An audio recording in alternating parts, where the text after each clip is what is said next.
아멘.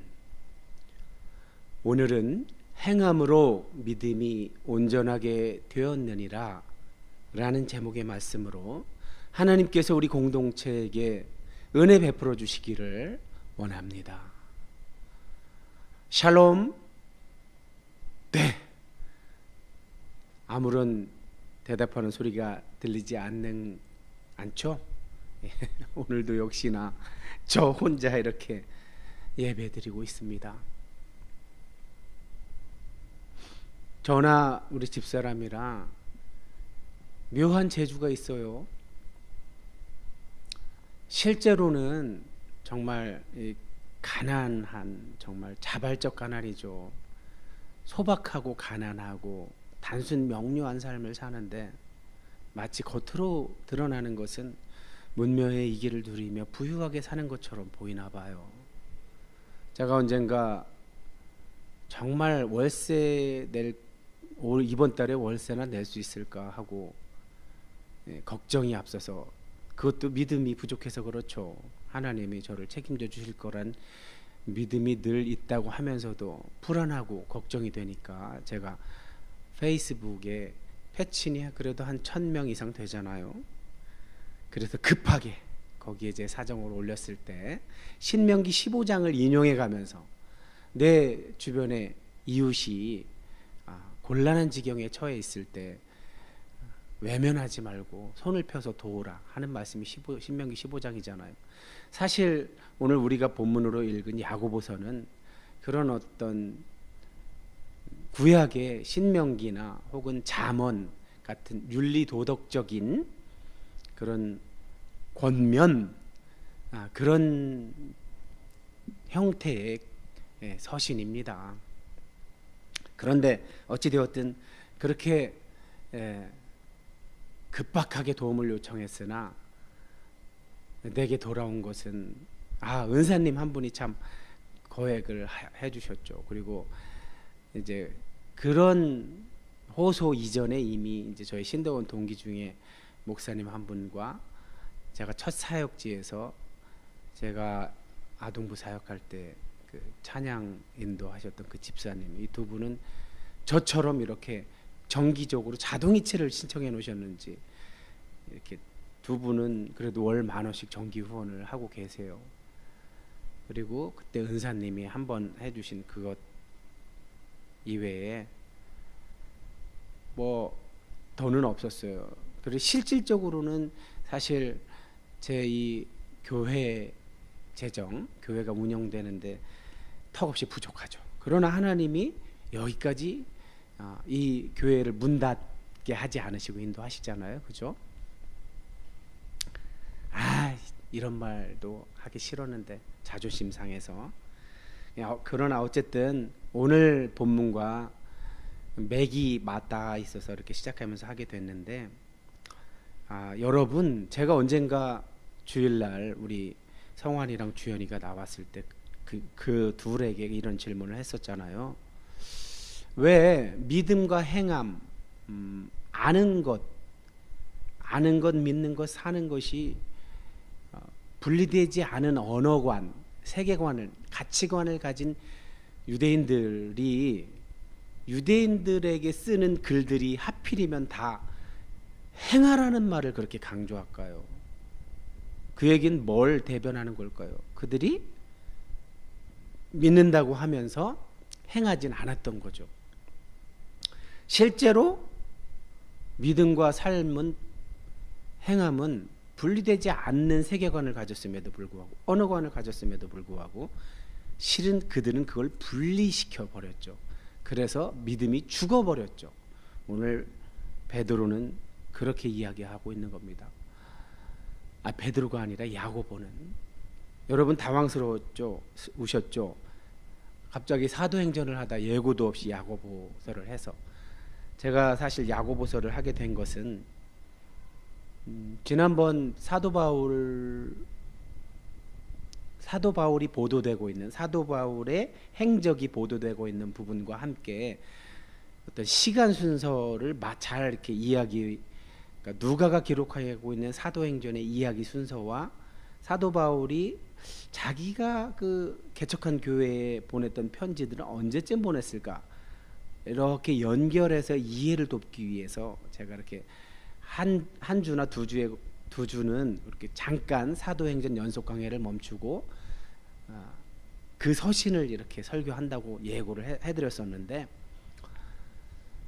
그럼 베드로는 왜 안 했느냐? 베드로는 사도행전 내에서 설교나 행적들이 많이 보도되고 있고, 또 베드로 전후서로 우리가 알고 있는 신약성서는 베드로가 처음부터 끝까지 완성했다기보다는 베드로의 그러니까 베드로의 바통을 이어받은 그의 후예들이 뒤늦게 아주 시간간의 간격차가 많아서 왠지 연속성이 잘 안 이어질 것 같아서 제가 베드로는 생략하고 바울만 했는데, 이 초기 교회 주요 지도자들 베드로, 요한, 바나바, 바울, 야고보, 이런 사람들이 다른 말을 하는 것처럼 문자적으로 보면 보일지 몰라도 사실은 다른 말이 아니라는 것을 여러분에게 이해를 도우려고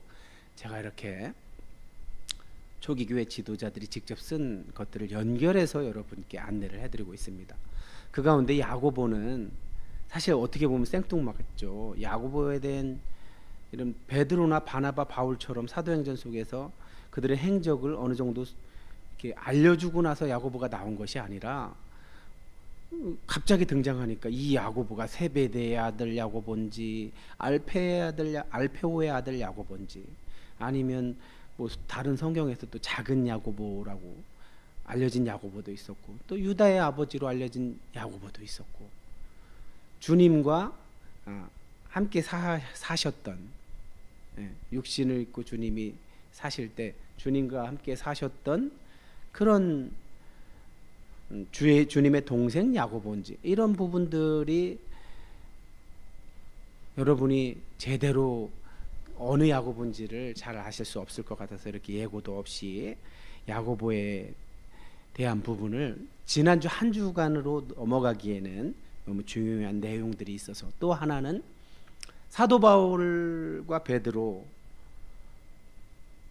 그들의 어떤 사도행전에서 나타나고 있는 설교나 연설 혹은 권면, 이런 것들이 말하는 톤은 달라도 의미는 같다는 것을 제가 여러분께 알려드리려고 했다고 했잖아요. 보통 야고보는 마태복음, 히브리서, 이렇게 대표적으로 독자가 유대인에 해당되는 글들은 지나치게 행함을 강조하고 있잖아요. 뭐 공포스러울 정도의 경고들이 많이 나오죠.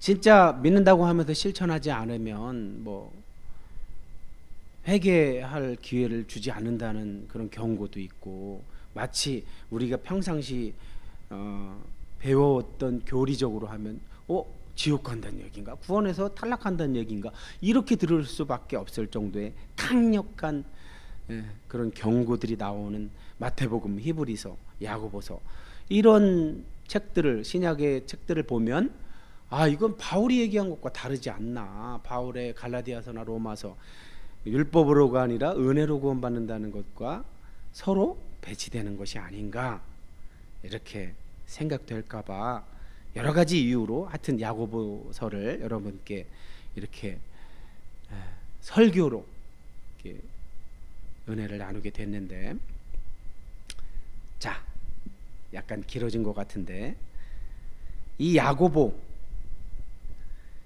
사도행전 15장 예루살렘 공회에서 야고보가 최종 결론을 내렸잖아요. 그런데 여러분 어때요? 베드로가 냈다면 그래도 이해가 가잖아요, 그죠? 바울이 내기는 좀 그렇죠. 바울은 아직 모교회보다는 저런 이방인 선교의 전초기지로 알려진 시리아 안디옥 교회에서는 그래도 유명했는지 모르지만, 전체가 교회의 모교회로 상징되는 예루살렘 교회에서 더 유명한 사람은 어쨌든 베드로니까. 그런데 어쨌든 베드로도 바울도 아닌 야고보가 공의회의 최종 결론을 내릴 정도로 교회 의장이라는 거예요. 그래서 잠깐 짧게 야고보의 의장이 되기까지의 전력을 짧게 소개하면, 사실 공생의 기간에 복음서에 등장하는 주님의 동생 야고보는 회의론자였잖아요. 동생인데도 형을 믿지 않았잖아요. 그래서 미쳤다고 하면서 형을 잡으러 다녔잖아요. 엄마랑 같이 복음서에 나오잖아요. 그랬던 사람이 어떻게 이렇게 공의회 의장이 되었을까? 이거를 우리가 이제 이걸 설명해 주는 성경이 없어서 그냥 성경에 짧게 나오는 야고보에 대한 이야기를 우리가 종합해 볼 수밖에 없는데, 우선 사도 바울의 서신 고린도전서 15장 7절을 보면 부활하신 주님을 개인적으로 만난 사건이 보도되잖아요. 주님이 만삭되어 나지 못한 자기에게조차 부활하신 주님이 만나 주셨다고 고백하기 직전에 야고보에게도 나타났다고 할 때, 그때 야고보 이야기를 하죠. 이처럼 이제 짧게 야고보를 얘기하는 곳을 우리가 도움을 받아서 이제 야고보가 아하, 주님을 만났구나, 부활하신 주님을. 그때 그러니까 바울도 다메섹으로 가는 광야길에서 부활하신 예수님을 만나고, 그 전까지만 해도 예수 믿는 자들을 핍박하고 잡아다가 오게 가뒀던 자가 부활하신 예수님을 만나고 나서 예수님이야말로 구약 성경, 히브리인들의 성경이 예언했던 그 메시아가 맞구나 깨달은 것처럼, 주님의 동생 야고보도 주님을 의심하고 미쳤다고 하면서 잡으러 다니기. 왜냐하면 이제까지 가장으로서 자기 집안을 먹여 살렸던 형이 자꾸만 저렇게 엉뚱한 짓 하러 다니니까.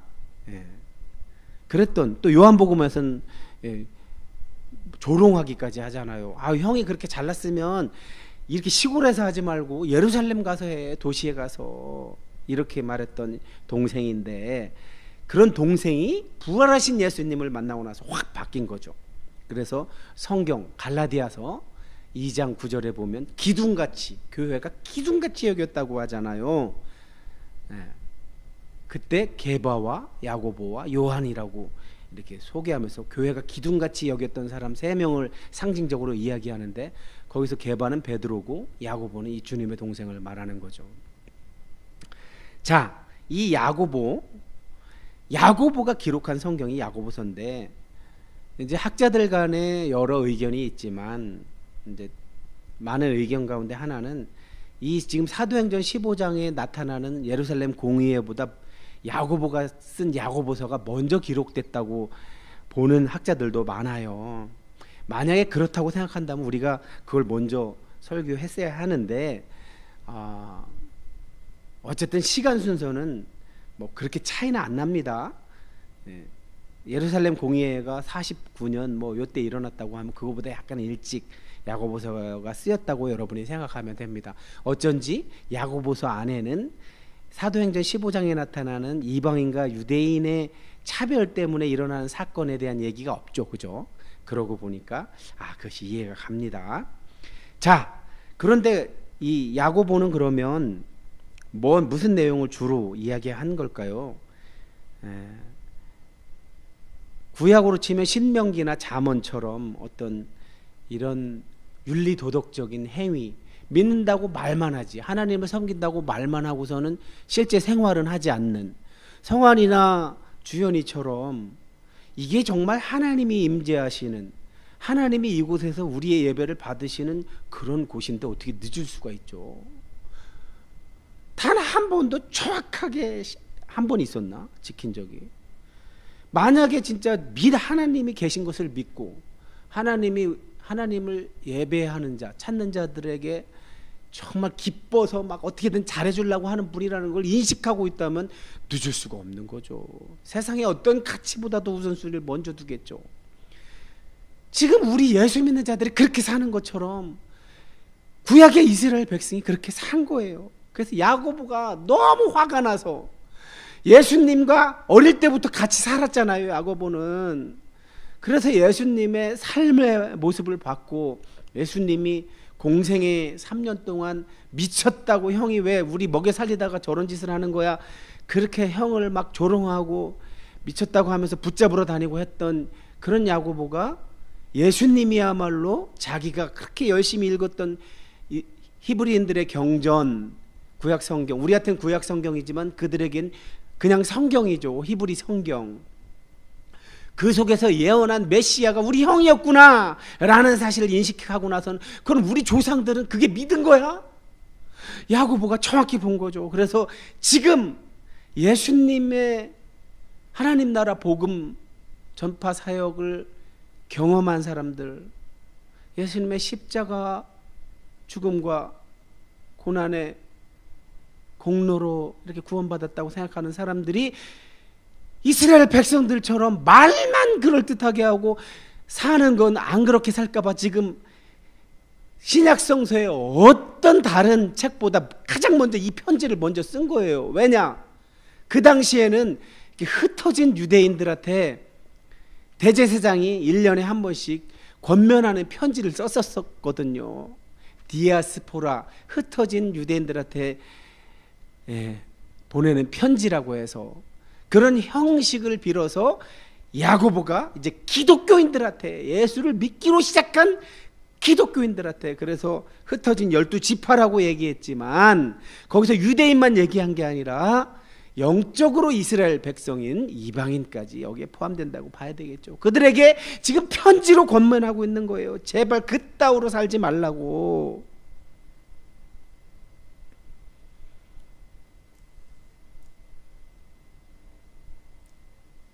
성환이 주연이 오면 들어가려고 기다렸나. 마이크 가져가서 얼른 시작하는 말씀 읽어야 될 거 아니에요. 배성환 씨 여기 있잖아요. 여기. 자, 믿음은 삶으로밖에, 행함으로만 증명된다고 야고보가 목이 터져라 외치는데, 야고보는 그럼 오늘 야고보서 전체를 하기에는 시간의 제한이 있고, 그래서 우리가 전부터 쭉 연결되어 오는 말씀, 그런 주제로 야고보서를 소개하기 위해서 제가 2장 14절에서 26절로 이렇게 야고보서 전체를 대변하려고 합니다. 그 시작하는 말씀을 우리 배성환 청년 읽어주세요. 자매 여러분, 누군가가 믿음이 있다고 말은 하면서 행함이 없다면 무슨 쓸모가 있겠습니까? 그 믿음이 그를 구원할 수 없지 않습니까? 아멘. 예, 이제 제가 새 한글 성경으로 여러분께 이렇게 이렇게 풀어드릴 때는 번역이 좀 더 이해하기 좋으라고 새 한글 성경을 사용했는데, 새 한글 성경도 아무리 그래도 어쩔 수 없이 원문에서 크게 벗어나지 않으려고 하다 보니까 의미 전달을 완벽하게 하지는 못하는 것 같아요. 차라리 의미 전달을 쉽게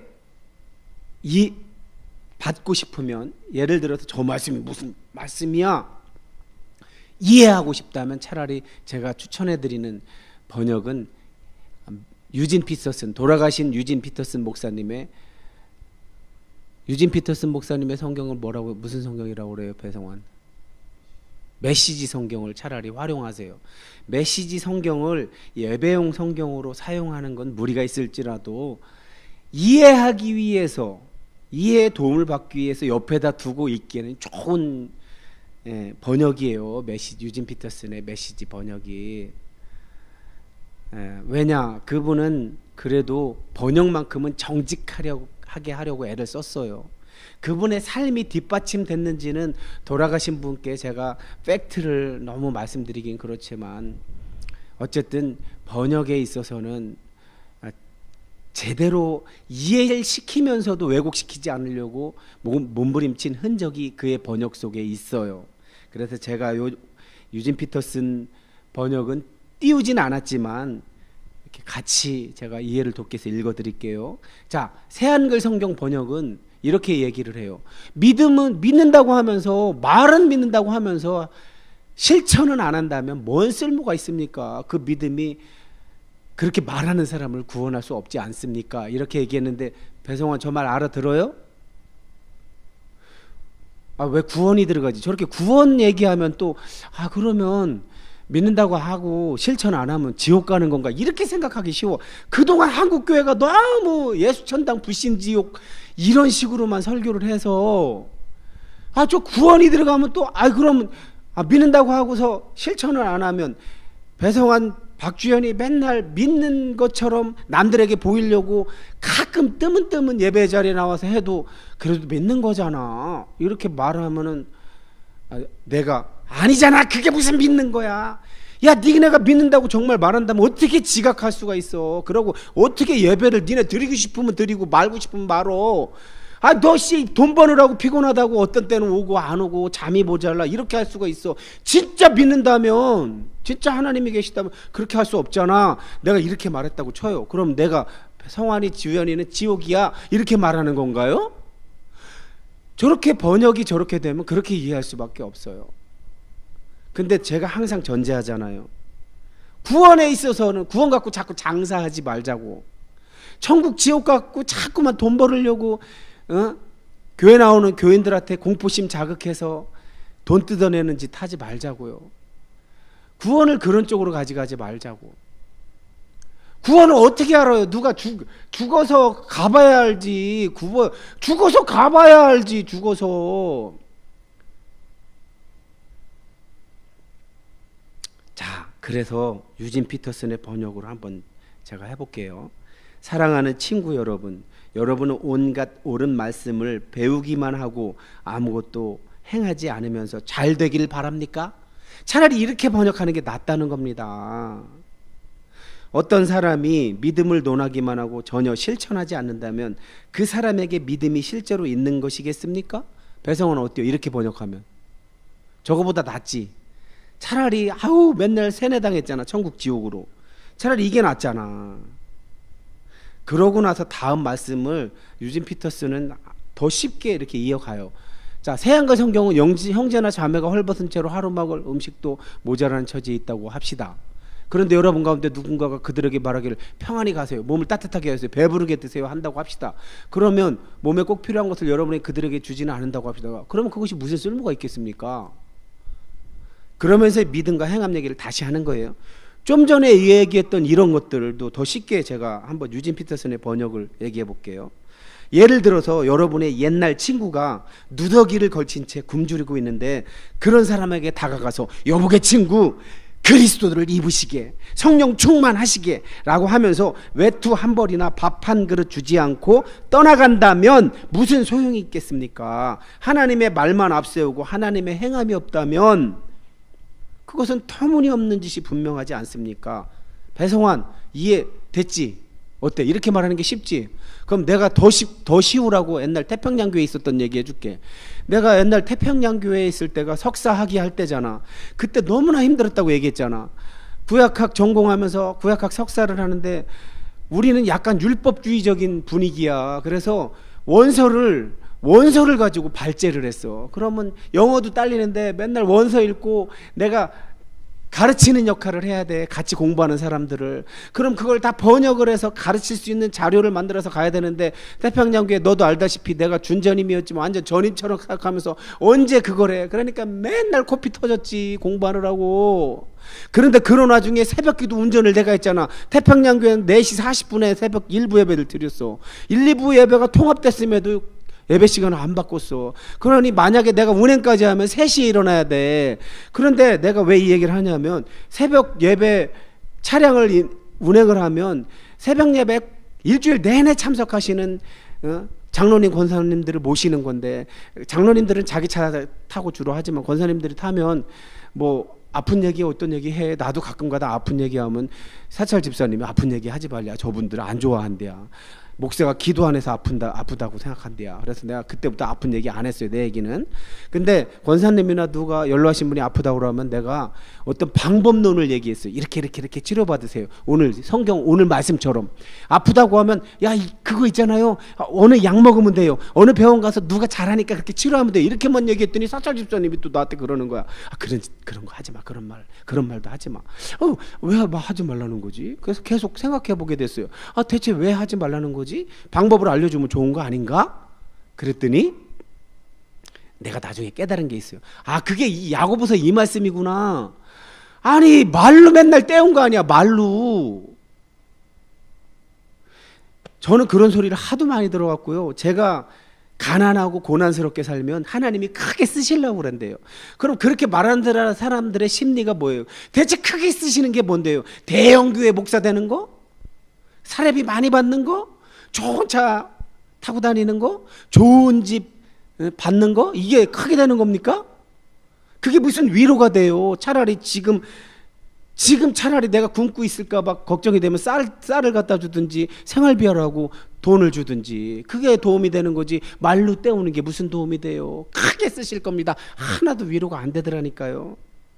그 얘기하는 거예요, 야고보는 지금. 배성환 어떻게 들었어? 배성환이는 여기 와서 11조 내는 것에 어깨가 이렇게 들어가지. 아, 그것조차 안 하는 인간들이 얼마나 많은데. 그런 태도로 11조 하고 있다면 차라리 그건 도움이 되는 게 아니야, 목사님한테. 무슨 얘기인지 알아들어? 알아듣냐고. 그거 하나님하고 너하고 거래지 나하고 거래냐고. 네가 하나님하고 딜하는 거지. 그게 아니라 목사님이, 아, 우리 목사님은, 주연이 아빠는 어떻게 저렇게 남들은 안 가는 길을 가려고 그러지, 저렇게 고생스럽게. 그런 생각이 들었다면, 아, 우리 목사님한테 조금이라도 보탬이 되어야겠다, 이런 순수한 마음으로 하는 거라면 몰라도, 네 어깨에 힘 들어가는 그런 거는 하지 말라는 거예요. 지금 야고보는 너를 자꾸 예를 들어서 미안한데 너밖에 더 있어? 예를 들 사람이? 넌 내가 예 들어도 기분 나쁘지 않지? 아, 기분 나쁠 수도 있지. 그렇지만 내가 이렇게 너를 예를 든다고 해서 너 여기 떠날겨? 자, 그 얘기하는 거예요. 맨날 말로만 하고서 실천을 안 하면 그건 죽은 거래야. 믿음이 아닌 거래. 믿는 게 아닌 거래요. 그러고 지금 18절에서 18, 19, 20절도 새한글 성경으로 하면 좀 이해하기가 어려워요. 그대는 믿음이 있고 나에게는 행함이 있습니다. 나에게 그대의 믿음을 보여주세요. 행함을 떼어놓고요. 그러면 나는 그대에게 나의 행함으로 믿음을 보여드릴게요. 무슨 말인지 알아요? 알겠어요? 배성환? 나도 이해하기 힘들어, 저렇게 해놓으면. 이게 의미가 통하게 번역했다는 것도 저렇게 어려워. 근데 유진 피터슨 번역을 잠깐 볼게요. 벌써 여러분 가운데 누군가가 좋습니다. 잘 들어, 배성환. 당신이 믿음을 맡으면 나는 행함을 맡겠습니다 라고 말하는 소리가 들립니다. 성급하게 판단하지 마십시오. 내가 행함이 없는 믿음을 보여줄 수 없듯이 여러분도 믿음 없는 행함을 보여줄 수 없습니다. 믿음과 행함과 믿음은 뗄래야 뗄 수 없는 관계입니다. 그 얘기하는 거예요. 그 얘기를 저렇게 어렵게 번역이 된 거예요. 지금 믿음과 행함은 뗄 수가 없는 거라는 거예요. 이것도 더 이해하기 좋게 얘기해 줄게요. 목사님이 신학대학원 3년, 구약학 석사 2년, 구약학 박사 3년 이 공부를 하면서 신약학 교수님 중에 누구라고 얘기하면 그분에게 또 누가 될 수 있으니까 그냥 아주 보수적인 교수님이 한 분 계신데, 국내에서도 최고의 대학을 나왔고 미국에 유학 가서도 최고의 신학교를 나왔어요. 근데 이분이 신약 성경을 해석할 때 너무 잘 해석을 하고 은혜롭게 해. 그래 놓고 한다는 소리가 자기 아들이 미국의 아이비리그에 원서를 다 냈는데 다 합격했다고 자랑을 해, 우리 앞에서. 그리고 그분의 삶의 자리에서는 극우적인 성향을 가지고 포퓰리즘, 인기를 추구해. 인기. 사람들에게 인기를 끌려는 삶을 살아. 그러면 배성환, 그러면 그 사람한테 배운 사람들은 뭐라고 생각할까? 그 사람한테 신약 성경을 배운 사람, 해석하는 법을 배운 사람, 주석하는 걸 배운 사람은 어떻게 생각할까? 저 사람은 가르치는 거랑 성경 가르치는 내용이랑 자기가 사는 게 다르네? 그렇게 생각할 거 아니야. 그러니까 그 사람이 더 확실한 얘기를 해줄게.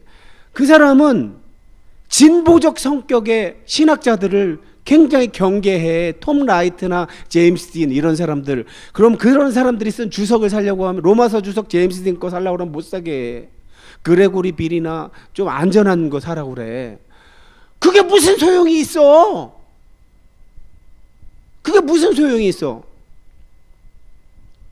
그 사람한테 더 큰 영향을 받는데, 보수적으로 쓴 주석이랑 좀 진보적으로 주석한 주석이랑 그것이 주석을 읽는 사람한테 영향을 미치나고 더 쉽게.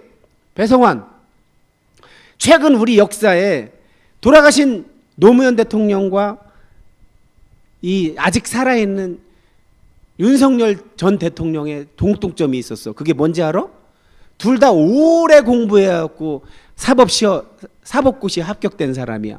근데 한 사람은 상고 출신으로 상고 나와서 독학으로 다 법전을 외워서 법전에 있는 내용을 다 외웠대. 그래갖고 장기 기억장치에 저장이 됐대. 그래서 시험에 붙었어. 9년 동안이나. 근데 윤석열 대통령 서울대 법대 나왔어. 최고의 엘리트야. 그 사람도 법전을 외워서 합격했어. 근데 두 사람의 삶은 완전히 달라. 돌아가신 노무현 대통령은 어떻게든지 나라를 위해, 공적인 일을 위해 법을 해석했고 그렇게 살았어. 그런데 지금 감옥에 있는 저 윤석열 대통령이라는 사람은 그 법을, 텍스트를 외워놓고 그 법에 있는 내용대로는 하지 않아. 법에는 사람을, 인권을 존중하라고, 사람은 존중받을 가치가 있다고 법에 써 있는데 법 정신의 제1 정신이 뭐야? 인간의 존엄성이잖아. 근데 인간의 존엄성은커녕 인간을, 목숨을 파리 목숨처럼 여겼잖아. 자기 체포하러 온 사람들을, 야! 미사일도 있고 총도 있는데 왜 안 쏴? 그 지랄 하고 있잖아. 총으로 쏘래, 세상에 자기를 뽑아준 사람을. 어떻게 이렇게 다를 수가 있을까? 그 얘기 하는 거야, 그 이야기. 지금 야고보는. 그러면서 유대인들이 너무나 잘 알고 있는 아브라함 얘기하는 거야. 아브라함은 성환이도 알고 주현이도 알잖아. 하도 많이 들어갔고. 바울도 아브라함 예를 들잖아. 근데 야고보는 아브라함이 이삭 바친 얘기하는 거야. 세상에 니넨 부모가 안 돼봐서 모르지만 세상 모든 부모가, 만약에 하나님이 네 자식을 바치면 바칠 사람 아무도 없어. 뭐 어떤 부모도 못 바쳐. 자식을 낳아서 자식 때문에 고생해보고 자식 때문에 대신 죽는 경험을 한 사람은 이 얘기를 알아들어. 근데 그런 거 안 해본 사람이나 쉽게 얘기하지. 자식을 칼로 치려고 했다고. 말도 안 되는 소리 하지 말라고 그래. 차라리 지가 죽겠다고는 할 수, 자기가 죽을 걸 아마? 모든 부모는 자기가 죽을지언정 자식은 못 죽여. 이게 성경을 제대로 읽은 거야. 근데 야고보는 지금 뭐라고 하는 거야? 아브라함이 이삭을 죽이려고 했던 행위, 그게 믿음이라는 거야. 그게 믿음과 행위가 분리되지 않다는 걸 증명해주고 있다는 거야. 지금 내가 풀어줬잖아, 창세기에서 직접. 저거는 성부 하나님, 성자 예수님, 성령 하나님, 삼위일체 하나님만 가능한 거라고. 아브라함이 실제 역사 속에서 저렇게 한 거로 읽으면 안 돼요. 사실은 하나님이 하실 행위를 상징적으로 보여주는 거야. 저거는 이 세상에 어떤 부모도 자식을 칼로 못 내려쳐요. 못 죽여요. 저건 상징적인 거란 말이야. 아브라함이 하나님을 믿으니 하나님이 이를 보시고 그를 의롭다고 여기고. 아브라함이 하나님을 믿은 행위 자체가 그 당시에 잘못, 지금 본토 친척 아버지의 집을 떠나는 것 자체가 목숨 거는 거예요. 죽을 수도 있어. 근데 믿고 떠났잖아. 그거를 하나님이 보고서 기특하구나. 그래갖고 친구라고 얘기할 정도로다. 저건 어디서 가져온 거예요? 이사야 41장 8절. 구약 성경에 유일하게 하나님의 벗이라고 표현해 놓은 데가 이사야 41장 8절인데, 신약 성경에서는 야고보가 처음으로 저렇게 하나님의 친구라고 불렀다고 하면서 이사야 41장 8절을 인용하고 있는 거예요. 아브라함이 너무 기특해서 하나님이 그렇게 친구처럼 대해 주셨다는 뜻이에요. 욥에게는 어떻게? 내 종 욥을 보았느냐? 욥이 얼마나 믿음직했으면 내 종 욥을 보았느냐? 사탄 앞에서 자랑하고 싶어서 하나님이. 배성환, 제발 우리 하나님이, 내 성환이를 니네가 봤어? 나 성환이 맨날 얻고 다닐 거야. 이런 소리 들으면 하나님한테. 아유, 성환이를 내가 무릎을 꿇고 성환이한테 절하면서 스승님으로 모실 거야. 만약에 하나님한테 내 성환이를 봤냐 니네가? 이런 소리를 하나님한테 성환이가 듣는 날에는 내가 무릎을 꿇고 스승으로 모실 거야. 정말 진짜로.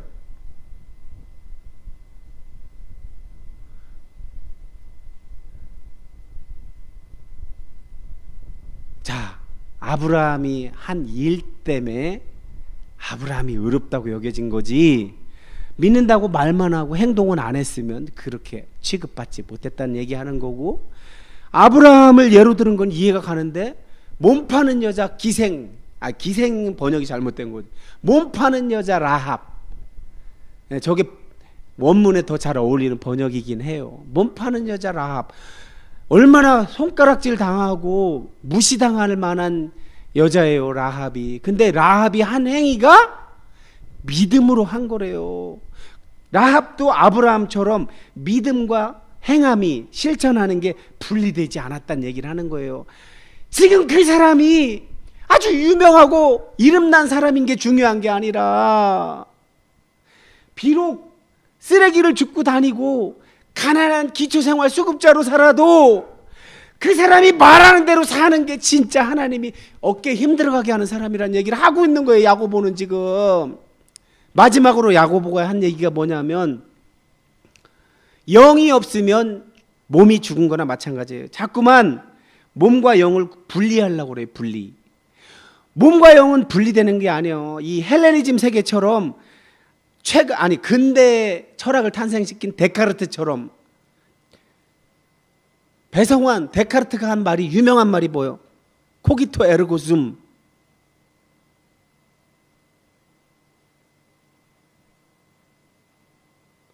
내가 생각하기 때문에 내가 존재한다, 그 말 했잖아. 저렇게 헬레니즘, 그리스 철학의 영향을 받은 서구는 그런 습관이 많이 들었어요. 육체와 정신을 자꾸 분리하려는, 데카르트가 영향을 많이 끼쳤고, 그 이후에 칸트, 헤겔. 그러나 이제 최근 현대 철학은 다시 일원화하려는 노력도 하죠. 어쨌든 중요한 것은 전인적이라는 거죠. 사람은 자꾸 영과 몸을 분리시키지 말라는 거예요. 이것처럼 뭐도 분리시키지 말라는 얘기예요, 배성환. 뭐도 분리시키지 말라는 거야 지금. 그렇죠. 믿음과 행위를 분리시키지 말래요. 우리 신대원 때 은사님처럼 뭐라는지 알아요? 진보적인 계열의 주석서 글들을 읽지 말라는 이유가 뭐냐 하면, 야, 믿음과 행위를 합치는 순간 니네 다 지옥이야, 그 얘기하는 거예요. 그 사람은. 그래 놓고 또 모순되게 뭐라고 얘기하냐면, 마태복음이나 히브리서나 야고보서 같이 구원에서 탈락하는 것처럼 얘기하는 거는, 그건 문자적으로 읽으면 또 안 된대. 그건 경고라는 거지. 경고성 은유래. 그러니까 앞뒤가 한 개도 안 맞아요. 가르치는 자리에 있는 사람들이 이처럼 자꾸만 인기, 자꾸 대중들에게, 군중들에게, 청중들에게 외면받기 싫어서, 저들이 나한테 돈 주니까, 저들이 사례비를 주니까 성경이 말하는 진실한 내용을 그대로 전달하지 않고 귀에 듣기 좋은 말만 하려고 하는, 이게 얼마나 위험한 행위인지 깨달았으면 해서 오늘 여러분에게 이렇게 또 흥분해서 말씀을 전합니다. 이 말씀만 드리고 마칠게요. 배성환, 박주연, 정확하게 하도록, 박주연 맨날 징크스 얘기하지 말고 이제, 주연아, 예수님이 십자가에서 돌아가셔서 행하신 일은 누군 구원하고 누군 구원하지 않는 그런 차별이 있음을 이야기하지 않아요.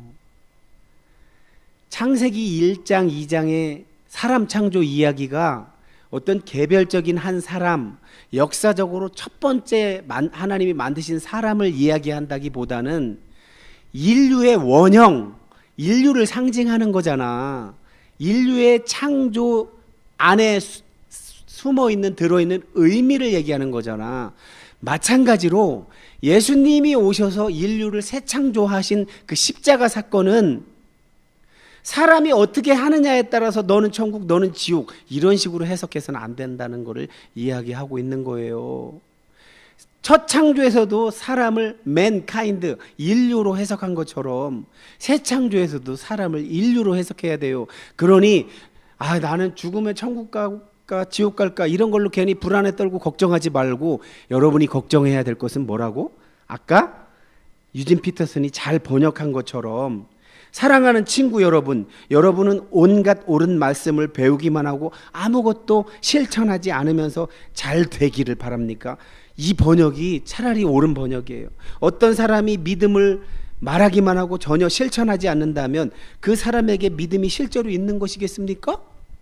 예를 들어 여러분의 옛날 친구가 다 헤어진 누더기 옷을 입고 굶주리고 있는데 그런 친구한테 다가가서 이보게 친구, 그리스도를 입으시게, 성령 충만하시게 라고 말하면서 옷 한 벌이나 밥 한 그릇 사주지 않고 떠나간다면 그 믿음이 있는 거냐고. 그게 무슨 소용이겠습니까? 하나님의 말만 앞세우고 하나님의 행함이 없다면 그것은 터무니없는 거짓말이 분명하지 않습니까? 이해되죠? 그겁니다. 이제 제발 믿는다고 말하면서 실천은 안 하는 이중인격적인 위선자들이 되지 말고 구약 성경의 이스라엘의 종교 지도자들처럼 또 예수님이 오셨을 때 서기관 바리새인 장로들처럼 연기하지 말고 제발 믿지도 않으면서 믿는 척 연기하지 말고 그냥 진솔하게 심플하지만 진솔하게 솔직하게 살아가는 믿음과 행위를 나누지 않는 그런 저와 여러분이 됐으면서 해서 이 말씀을 전했습니다.